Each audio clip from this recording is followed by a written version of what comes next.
Yeah, and as I said, thanks again for joining us. I've been involved with NPQ for a couple of years now, and I've had the great fortune of doing some writing with NPQ as a guest contributor. And I think this conversation is so important. One, because of the work that this particular piece of NPQ is doing around lifting up the voice of folks doing work on the front lines of economic justice, on the fight for economic justice. But secondly, the fact that NPQ, in my mind, has really been flanking movement for the last year or two, providing a lot of voice and platform, using their platform to help push the work forward. A piece that I wrote last year was a timely piece around the murder of George Floyd. And NPQ, I have to tell you, was so kind of on time and in time to push it out, to push the conversation forward and to get people engaged. And it helped organize philanthropy last year to move some money. And so I started thinking about and talking about NPQ's work as journalism organizing and journalism activism. I know that Regan and Marnie also feel the same way. And so just super glad that you all are here to join us. And with that being said, I'm going to throw it to Regan to do a little bit of framing as well. Thanks so much, Will. And just a huge thank you to everyone for joining this conversation. I think everyone is here because they recognize the power both of resourcing, but also of mobilizing and engaging in community building around shifting wealth and power. And so welcome to this conversation, and thank you for your work outside of this conversation. I'm not going to talk very long either. I just kind of am going to give the why for how I came to support Nonprofit Quarterly's economic justice initiative specifically, and why I think it's important. As somebody who funds movements and tries to really prioritize funding in ways that elevates frontline leadership and decision-making, I think it's also important to fund the connective tissue and the communications partners that elevate those stories, that frame that narrative, and build a just and thriving economy.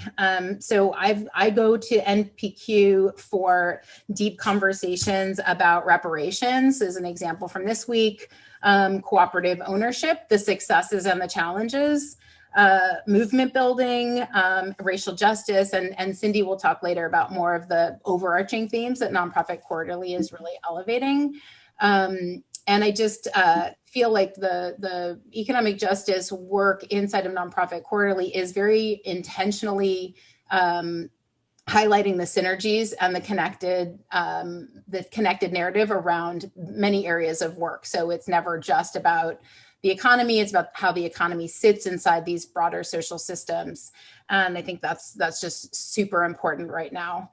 And I'm also appreciative of the fact that Nonprofit Quarterly is reaching an interesting audience. It's a different audience than Inside Philanthropy. It's a different audience than a typical media outlet, and really brings some new folks to the conversations. And they're a platform that even, and sometimes because of this pandemic moment, their audiences have really been growing. So this is just a critical time to fund Nonprofit Quarterly, to fund the Economic Justice Initiative in order to really give them the infrastructure and the funding that they need, especially over the next few years, to build that work and to build that team in a way that can build on the momentum that they've experienced this last year, and continue to be able to lead in partnering with grassroots groups to tell their stories and tell them in the frame that is determined by that frontline leadership.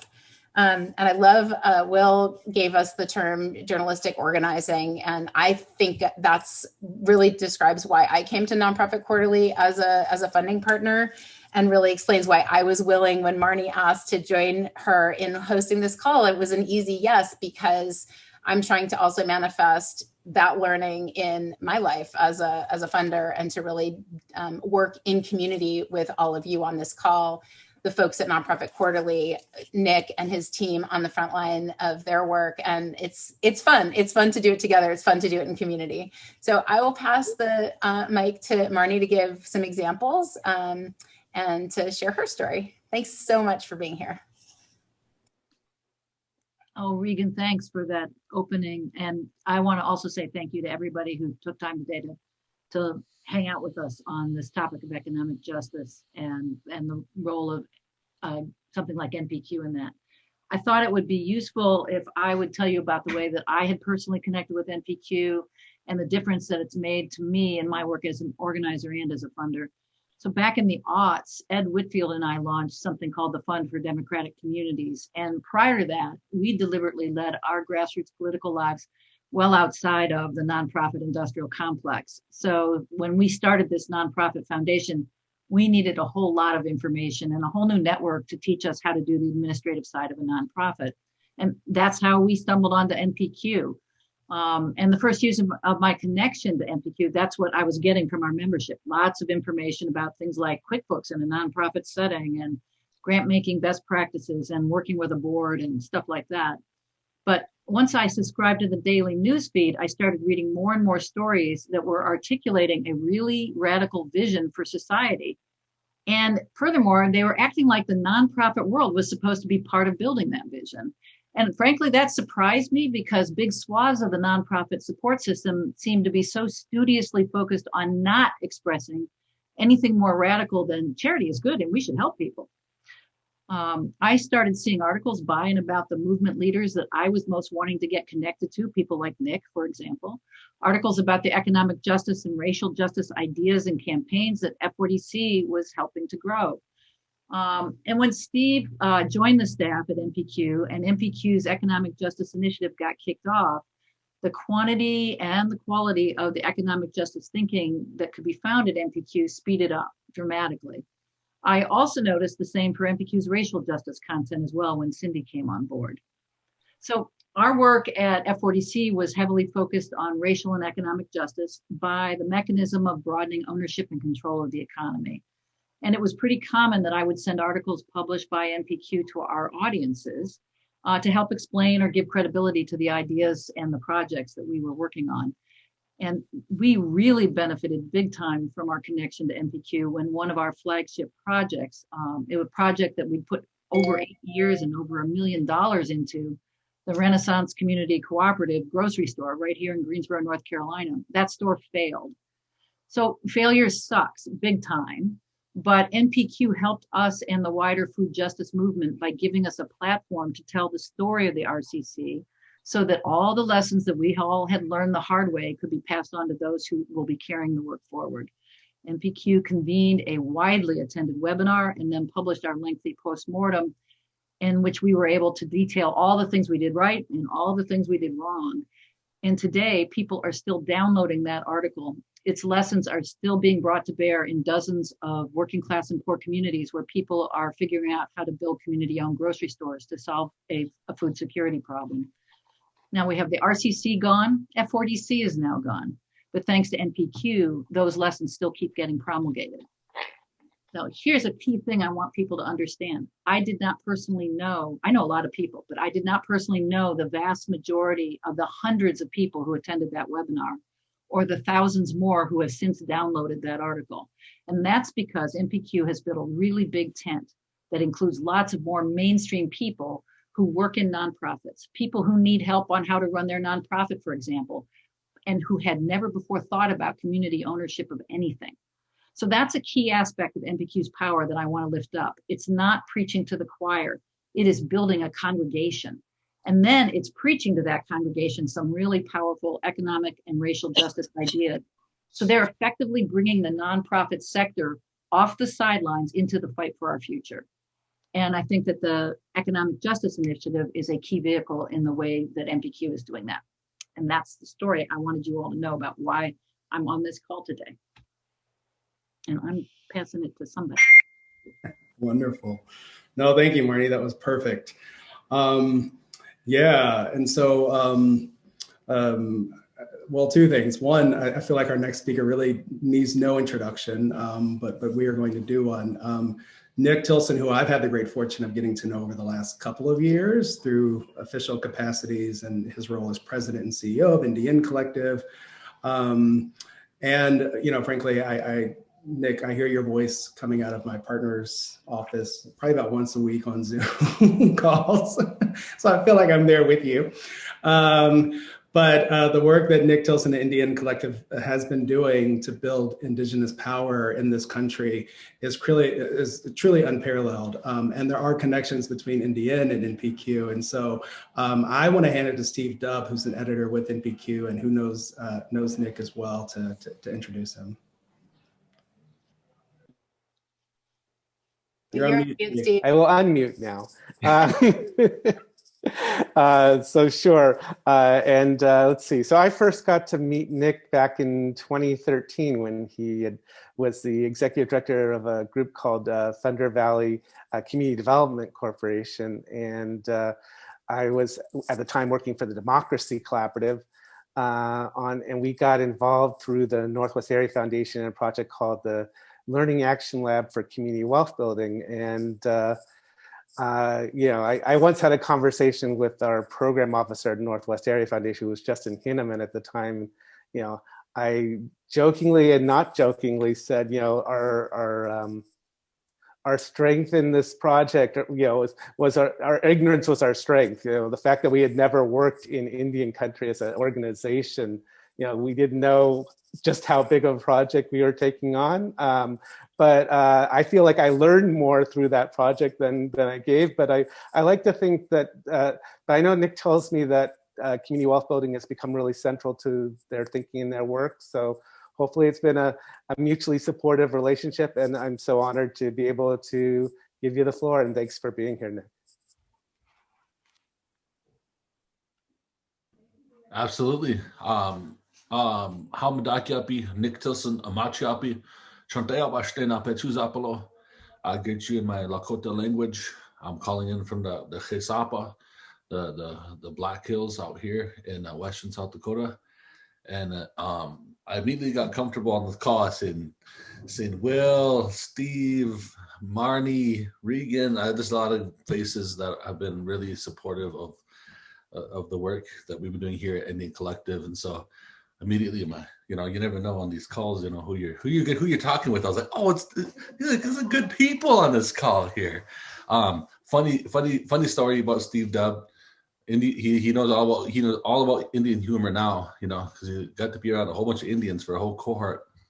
But when we were part of the Action Lab and the Community Wealth Building cohort, we got to travel all over and learn about cooperative enterprises and community wealth building. And some of us were doing community wealth building strategies, and we didn't even know it. Like we didn't even know it was that frame, everybody really got along with Steve, and so he developed a nickname amongst all the Indians as Uncle Steve, and so everybody was a term of endearment. Oh, Uncle Steve, because it would be so open to sharing knowledge, and also admitting what he didn't know, which was also really helpful to all of us. And through that work, the community wealth building work, it really informed the work that we did at Thunder Valley about trying to create community wealth building models, and led to worker-owned cooperatives and enterprises that we launched there. And that work, further continued to inspire a lot of people throughout Indian country, and so the creation of Indian Collective really came sort of organically over time, because as Thunder Valley's work was being lifted up over time, a lot of folks would say, "Hey, we want to do what we're doing at Thunder Valley," but within the context of our own culture and climate and spirit of place. And I would, in over a period of time, I would say, probably 2 to 3 years, we got reached out to by over 43 different tribes and 27 different Native nonprofits coming from over 70 different Indigenous communities. We're kind of a bunch of ragtag, people from Pine Ridge.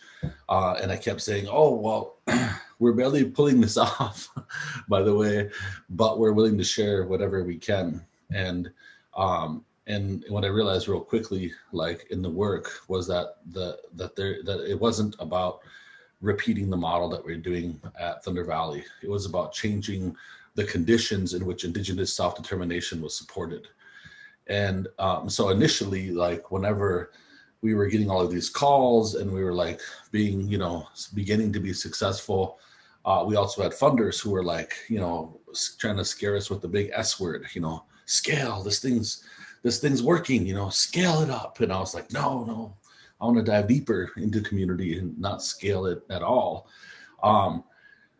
Until we really realized like how much movement infrastructure really was needed. And that when we looked at the data of the lack of investment from the philanthropic sector, but also from the investment sector, that if you were to, exclude Indian gaming investments, extractive industry investments, that there was like little to no investment happening in Indian country.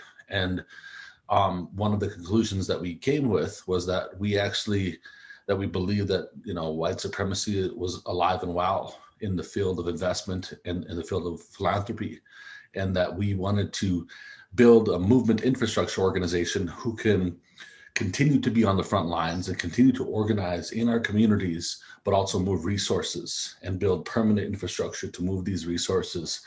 And that's when we kind of went to the drawing board of the creation of Indian Collective, which now does, we have over 235 grantees in over 120 indigenous nations, and do frontline organizing, really regionally, and are launching, national movements and international movements and meta narratives like the growing land back movement that you may have heard about over the past couple of years. And I guess the cross intersection with, the Economic Justice Initiative with Nonprofit Quarterly is that we recognize that there's these powerful voices all throughout Indian country, and that there's deep innovation happening from these places. And we want to be able to connect, to amplify these voices and have open conversations with folks about what does it mean to shift dollars and decision-making power into the hands of Indigenous, Black, and people of color-led organizations with lived experience in doing the work. And what does that look like for us to have our own capacity to do blended capital solutions, and to take our own risks as part of a framework that's achieving justice? And so, I didn't know much about Nonprofit Quarterly, and then I think it was like 2018. Uncle Steve called and was like, "Hey, there's this webinar, and like, would you do this webinar?" And I'm like, "I'll do whatever Steve asked me to do." Heck yeah, and we did this webinar, and a lot of people found out about our work through it. And I didn't know much about an NPQ at that time, but I started getting different calls and different sort of reference points, and I think that was really, really helpful to our work. And to make this sector that mostly Indigenous people have been left out of, to make it accessible to us is really, really important. And to have open dialogue where we don't have to agree with funders because they're giving us a check, that have open dialogue. And that kind of leads me to, the last example, which there was a recent article that was put out in NPQ that was done by Nikki Priatis, who's the managing director of Indian Fund, which is the CDFI arm of the Indian Collective. And we had a really bad experience with the Clinton Foundation, where the Clinton Foundation reached out and we're like, "Oh, we've been seeing Indian all over. We want to have, and we're going to have a conversation about CDFIs and native CDFIs, and we'd love for NDN to be, part of that conversation." So then they invited us, and then they uninvited us when they found out. And their email when they uninvited us basically was like, "Oh, there's a federal investigation into your president and CEO. Therefore, we're going to uninvite you to this conversation." And there's not a federal investigation into me. There's a criminal justice issue that I'm fighting and being targeted by the justice system. And so we had this really, hard conversation with them. But NPQ allowed us to tell that story, and to have a place to take that story where I think that people actually will care about that. One, that there's that kind of stuff happening in this sector, and two, that there's a lot of us who want that stuff to not only change, but actually are openly and willing to talk about it and come from our own place of power about how we dealt with that as an all Indigenous organization, in these spaces. And so, yeah, that was the other example. So I think that the Economic Justice Initiative is really important. And I think Andean Collective is really building up a lot more movement organizations who are now having access to resources. And like there's a lot of folks asking us, like, how do you fundraise? How do you do that? And I'm like, well, you gotta be seen. We gotta get you to people to see your story. I mean, you're amazing. We gotta get you out there. And that's where NDN work is heading a lot, in the building of our own platform and storytelling. And we want to be able to create that access to, a lot of different audiences. And this is a really great one for folks. So that's why I'm here and, a fan of this work. And I think that I'll wrap it up there. And in closing, I wanted to show a short 1-minute manifesto video of our work here at Indian Collective.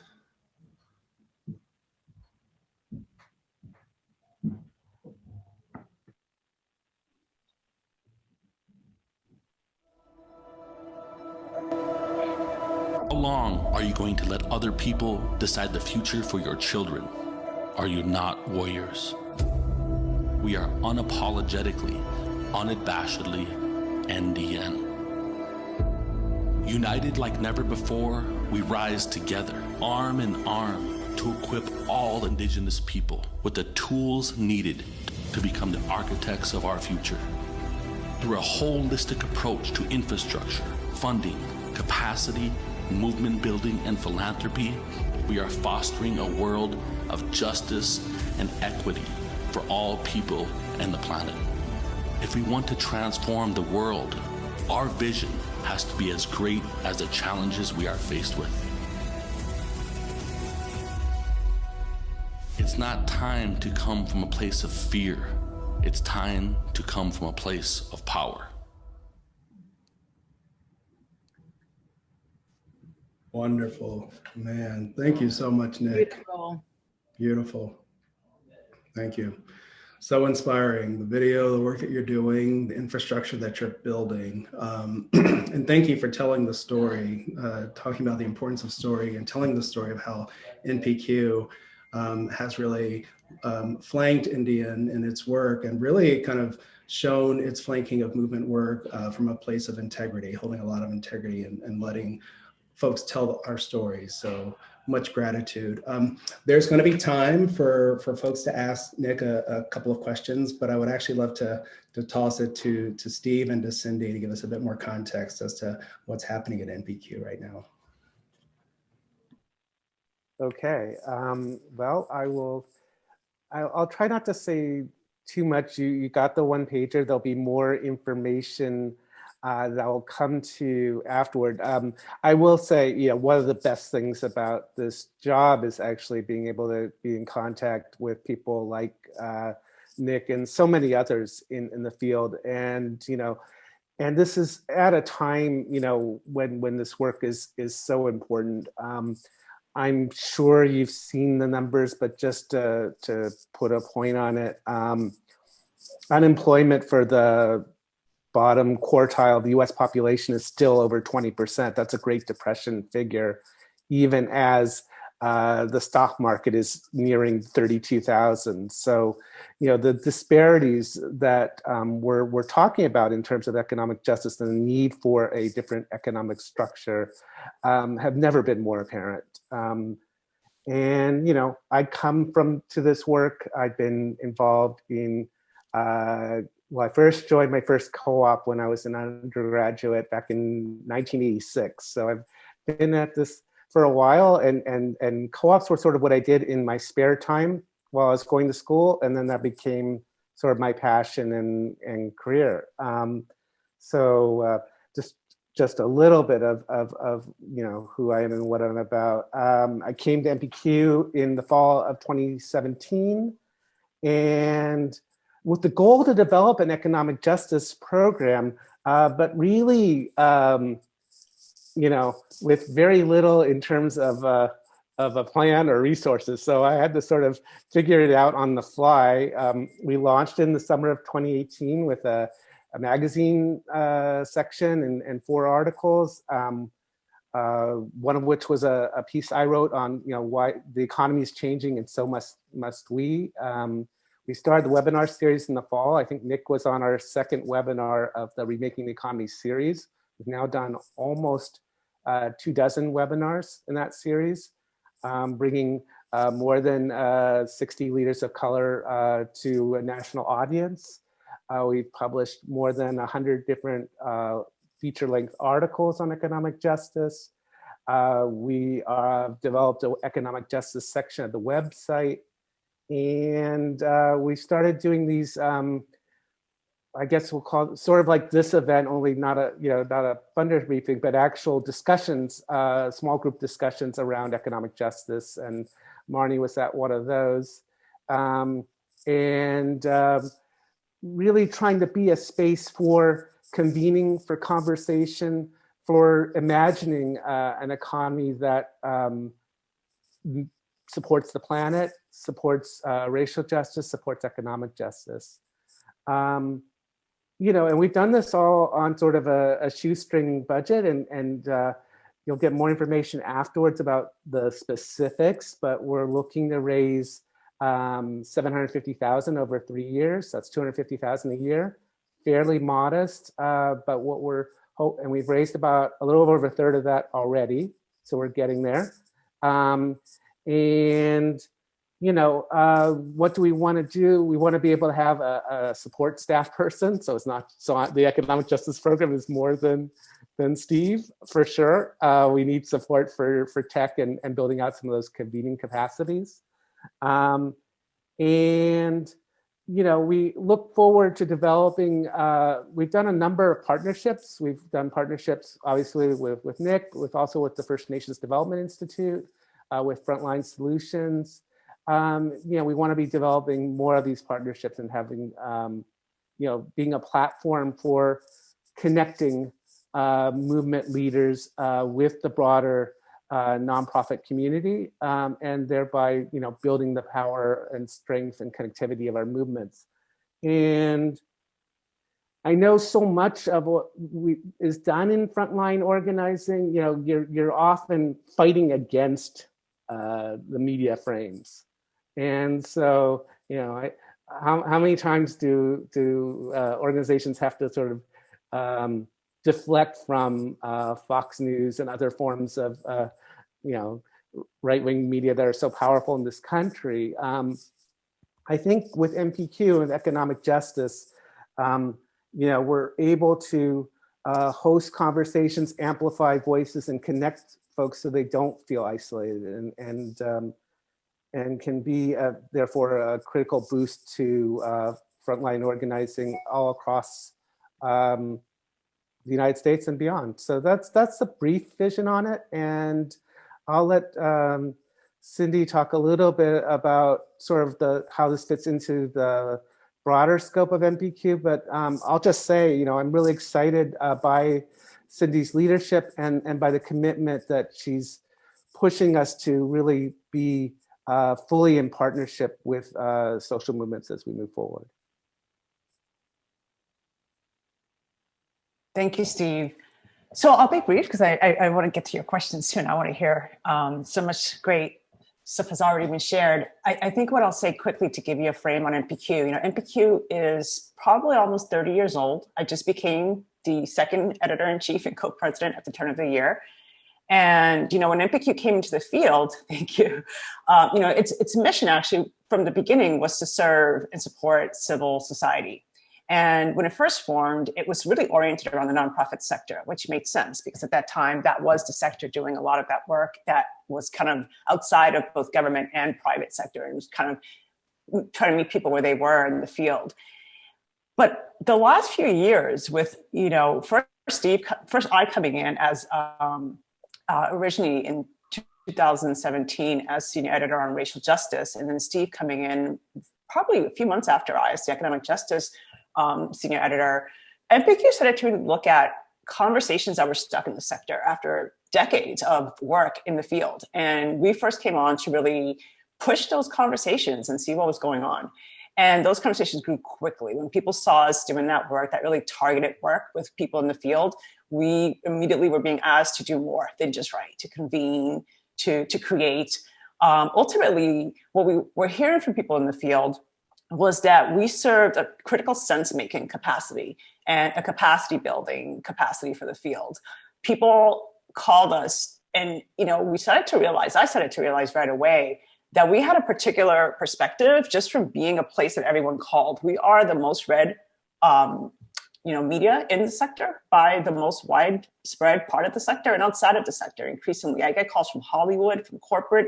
Everyone's looking at the issues that we're talking and writing about, and they're looking at our work as being at the edge of it. I actually have a podcast in 2 weeks with an investment firm that's really looking to figure out how to invest around racial justice. So the messages are spreading quickly. And so it made sense for us to really think about, when I came on, how to address that better. How do we actually become more fine-tuned? What does the field need from us right now? And we said, we really want to focus on certain areas.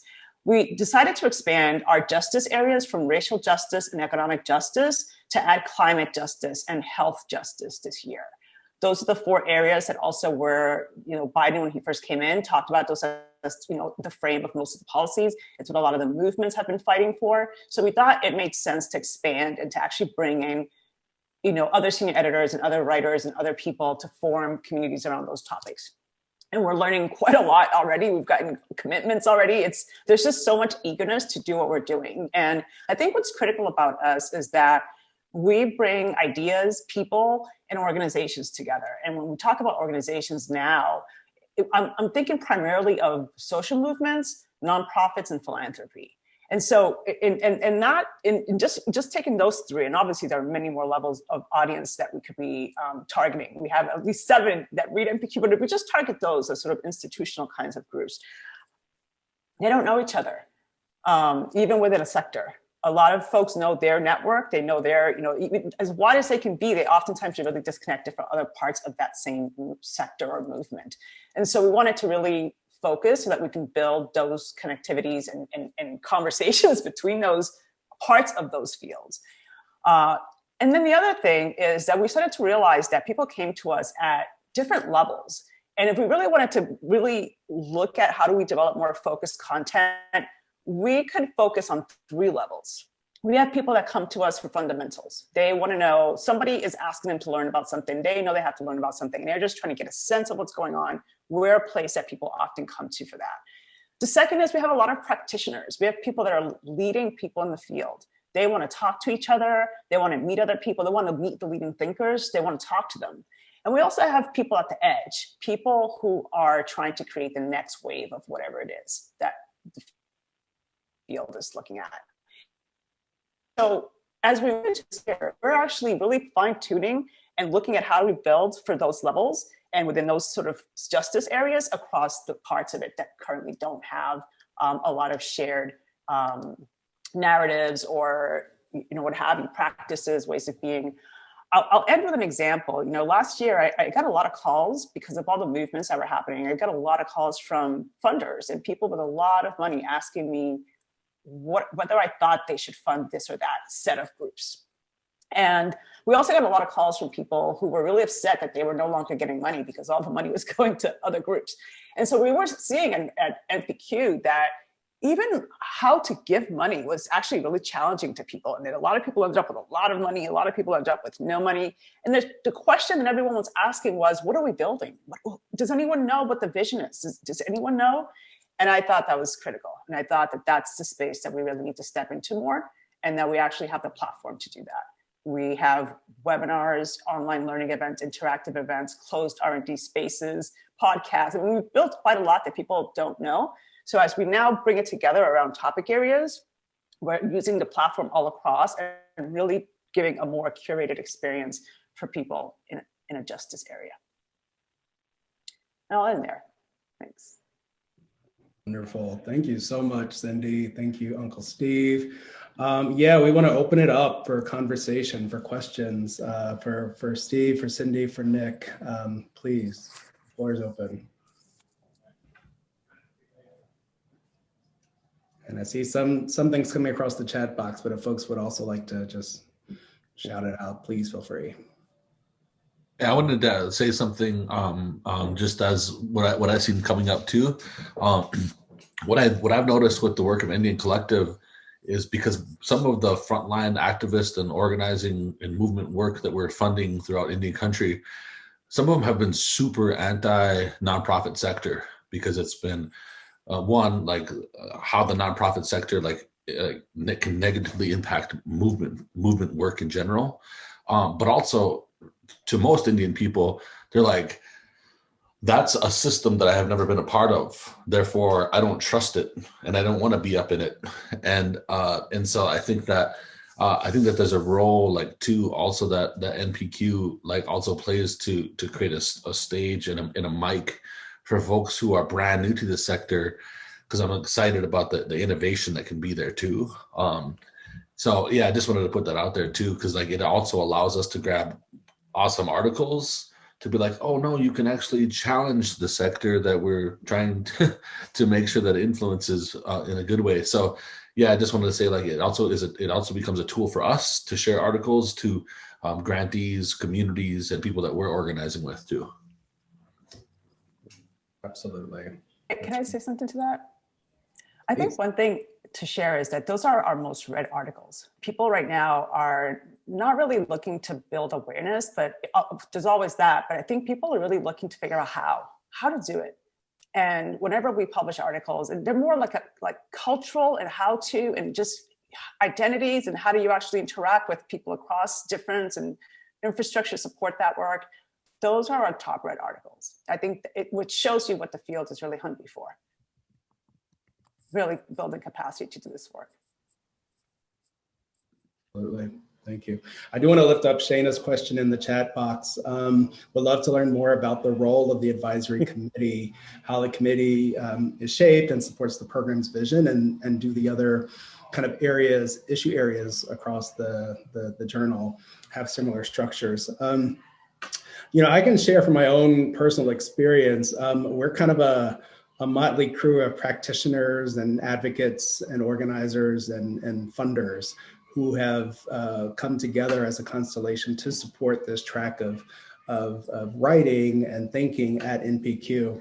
It's a pretty generative space. We get together every quarter by phone or by Zoom and just kind of brainstorm what's happening across the field. What do we need to be talking about? What do we need to what do we want to lift up and maybe learn more about? What type of programming can we support the journal or the NPQ in developing as part of its webinar series and things, even outside of the writing that happens at this table? And so, yeah, but it's a motley crew of organizers to academics to what have you that Steve helped put together. And I don't know, Steve, if you want to say more about our particular crew and if there's a vision around creating similar committees for the other tracks of issue areas. I'll let Cindy answer that second part, but I'll answer the first. I mean, I found the advisory crew, essential for the development of the program. And, so many different ideas have come together in terms of the webinars and series. I'm working on a series right now that'll probably we're aiming for it to be part of our summer 2021 magazine issue on economic justice, on solidarity economy. So Emily Coano is part of the advisory group. You'll get the list of the advisory group, but we just had one switch. So Camille Kerr had been on for 2 years. She's stepping down, and we have Rodney Foxworth, who some of you might know from Con Future, stepping in. But it's also, let's see, we have Elizabeth Castillo from Arizona State. She's an academic. We have John Pratt, who's the head of the Minnesota Nonprofit Alliance there. We have Rapab Mekka, who's the executive director of Nexus Community Partners in St. Paul. And Gar Alperovitz from the Democracy Collaborative. So it really is a broad range of folks on the calls. And one of the things that I think the committee's been pushing me to do, and which speaks to what Cindy was talking about in terms of categories, is really building out not just articles and webinars and Zoom convenings, but also curricula that can actually be, so we can actually be an educational hub. So we've developed we have developed an economic justice website with categories, but we haven't done explainers and really trying to, give tools to the field. And that's something that we want to be doing at these different levels in the way that Cindy was describing. Cindy, anything you want to say about other committees? Well, I just wanted to say about the levels, I didn't go really into it, but I think what it allows us to do, we realized that each of those levels needed something different. And for the practitioners, it is really tools to use in the field. And for people at the edge, it's the sort of creative lab space to actually create things and supporting in creating. So those are things that those are areas that allow us to expand, and we're now developing action plans for. So that's just to say a little bit about how those levels effectively produce. But in terms of the other sections or the other justice areas, the other one that we've been developing so far is racial justice. And that one developed it a little bit differently. When I first came in, people, and I started to talk to leaders in the field, the main thing we heard back from them was that they wanted what they were calling a liberatory space. People wanted a space outside of their organizations to come together with other leaders like them to really think about what was needed and to be able to create it. So we launched the Edge Leadership Platform, which is a separate program. It's a closed R&D network for Edge leaders, and it's designed for leaders of color mostly, but there are white leaders in it who are actually, that's their area of focus also, and have done a lot of work and come at it from what's needed from them. It's a very vibrant community, and it actually feeds a lot of the content that MPQ puts out, and we're just developing that further. We have some partnerships also developing really quickly, even though we just launched, which just speaks to the need for this. We've just launched in November, held our first convening in New York in last year, right before COVID, with a bunch of funders who were interested in it. And so it's been growing quickly. And just before getting on this call, I was finishing up a proposal to GEO, Grant Makers for Effective Organizations. Our first partnership, the first of 3, which I've already kicked off, is with them to actually build out the civic infrastructure for leaders of color that has been articulated by the people on Edge. So there's a funding lab, deep dive in power and design for a set of GEO funders that's going to launch this year. So there are just a lot of projects taken on that are, it's actually taken off really quickly, and we're really trying to rapidly build the infrastructure under it. And it's just because the field is really pushing us. So that's how the racial justice part has developed so far. And I could say more, but the other ones are in development, the climate justice and health justice. We just talked to Hewlett yesterday, and that's a big area for them. So there's a lot of amazing thinking. I just heard the saying from that group that's working on climate justice, that pushing the idea of climate justice lens, the way we've pushed the idea of a racial justice lens in the work, which I thought was amazing. So there's just exciting. It's exciting to work in a place where you get to be at the forefront of all these ideas that are practicable and are about building what we want for ourselves and for the planet and our children. So we'll see how those develop, but we give them each the space to develop as they need to, as the people in those spaces want. Brilliant. See, this is why we said NPQ is on the front lines of journalism organizing. All of that right there. Are there any questions for Nick? I know we're going to jump soon and he has to jump for another call, but any questions for Nick? Any thoughts? Anything bubbling up?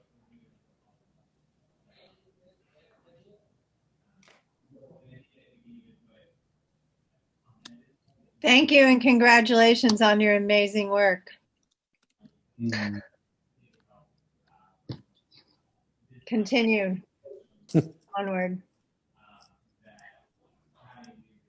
Thank you. Yeah, thank you everybody for having me on, and thank you for all the work that you do for the people and creating this space. And good luck with the continued the economic justice initiative here, Uncle Steve. I'm sure you'll be in touch.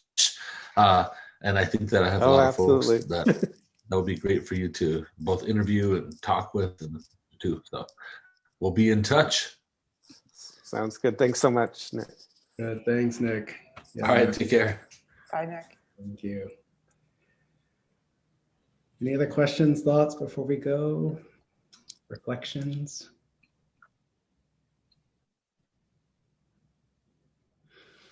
Shy bunch. Yeah.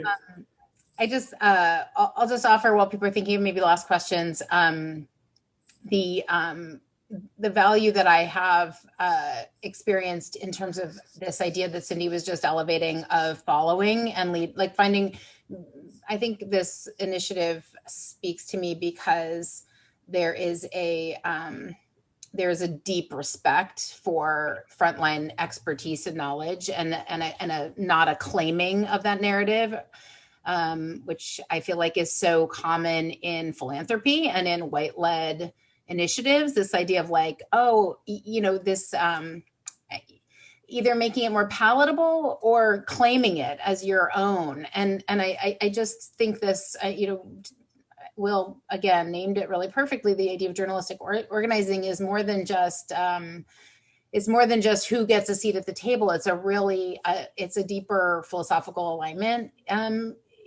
issue, and this idea of being willing to be in relationship as a learning partner, to be sure that the communications, the messaging, and the storytelling that's happening is authentic and is resonant and is being led by the front line. So that's just, I think, Nick's story really reinforces that. The relationships behind that work really reinforce that. It's really a way of doing things differently. It's not just another platform. So I really just applaud that inclination at this organization, and I'm so excited to see where it continues to evolve. So just wanted to add that in closing from my perspective.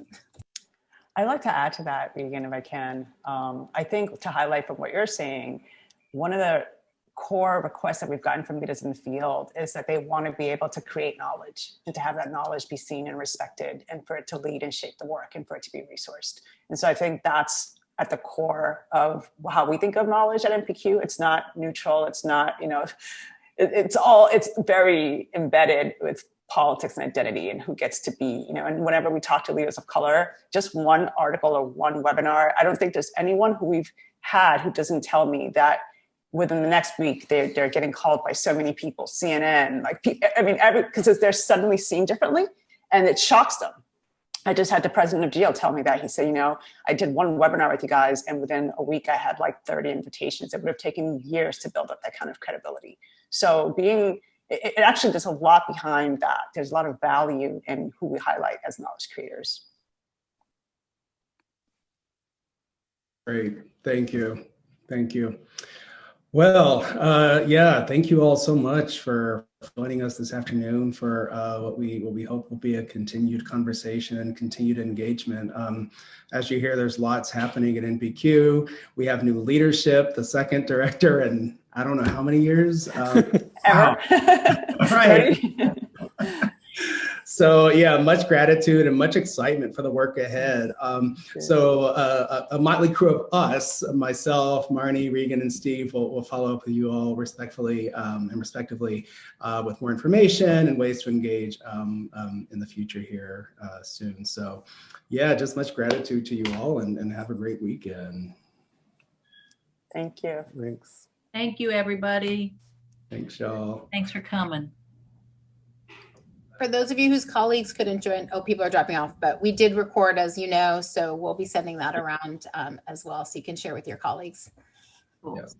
Yeah. Everyone. Thanks, Regan. Thanks, everyone. Bye.